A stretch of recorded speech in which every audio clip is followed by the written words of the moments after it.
Kā bija pagājuši gadu, man piezvana Aleks, saka, internetā lasīs, ka šogad vasarā tie, kas brauks ar kabrioletiem, vajadzēs vilkt ķiveres.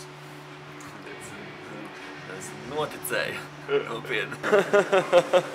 Tas ejošākais, kaut kas ir nosmērējies uz džemperu vai sejā kaut kāds nosmērējums. Jā, tie ir tie ejošākie joki. No tēva puses, jo viņš viennozīmīgi mums ir joka meistars.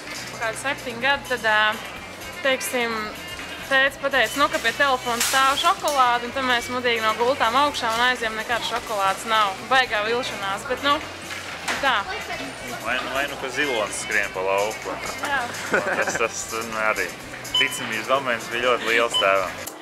Man gadījās, tikko es biju atnākuši šeit strādāt, un man piezvanīja vadītāja, un viņa saka tā, tu vari doties uz mājām.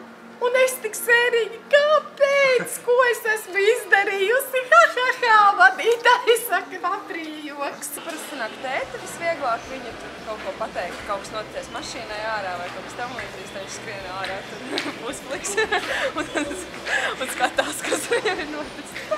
Позвоню, скажу, друзьям, вы выиграли машину.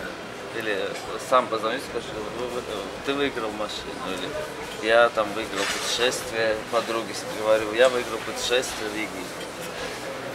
Вот такие šeit. Mēs tīšu nekādam traipiņiem, vairāk provokācijas, intrīgas. Tāds melnais humors, un patiesībā ne visi to saņem labprāt. Bija mums darbā viens tāds diezgan tāds melns joks, bet tas gan nebija ar mani, bet ar vienu manu kolēģi. Viens mans kolēģis otram kolēģim, mēs tikko iestājāmies darbā, viņš viņam pastāstīja, kad ofisā, teiksim, dodot naudu uz pirmajām dienām tā, lai būtu vieglāk strādāt. Un kad ir jāiet pie ofisa un pie galvenās priekšnieces jāprasa. Šīs arī aizgāja. Tur viņam pateica, ka nekas tam līdzīgs neesot, un kad viņš ir ticis normāli tā izjokots. Es varbūt varu pastāstīt, ka es esmu izāzējusi savu dēlu.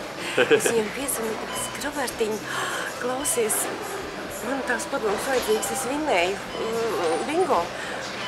Mašīnu vajadzētu mums nopirkt, kādu mēs pirksim. Viņš saka, mamcīti, pagaid, man jāpaskatās, jāiet tur internetā, jāpaskatās, tur tās matkas ir un visā tagad nopietnībā, un kā tu domā, kādu mēs pirksim un tā. Pirmajā klasē tikko izjokoju ar to, ka man būtu savs zeķeviks. Mums ir kaut kādi savi joki, ko mēs tikai paši saprotam, un tādā veidā mēs priecājamies par dzīvi.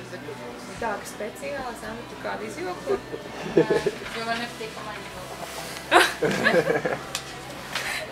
Tā kaut kā. Vajag, man mīļākā multfilma ir Simpsons, un man ļoti patīk kāds puikas smējās. Kāpēc gan nedrīkstēt smieties? Pats tu tāds svēri ieraudzījis. 1. aprils drīz to svēri būs. Šeit 5 būs 10. Paldies. Zelta zivtiņu vajag lietot. Tad, ja gadījumā tev kāds izjoko 1. aprīlī, atceries par mani.